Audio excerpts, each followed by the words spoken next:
Vam fugir de nit. Vas agafar una bossa amb dues mudes i un carret d'anar a comprar, ple fins dalt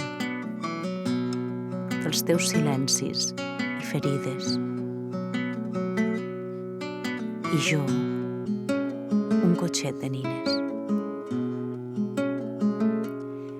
I ell trasbalsat, obstaculitzant la porta de casa. La discussió era jo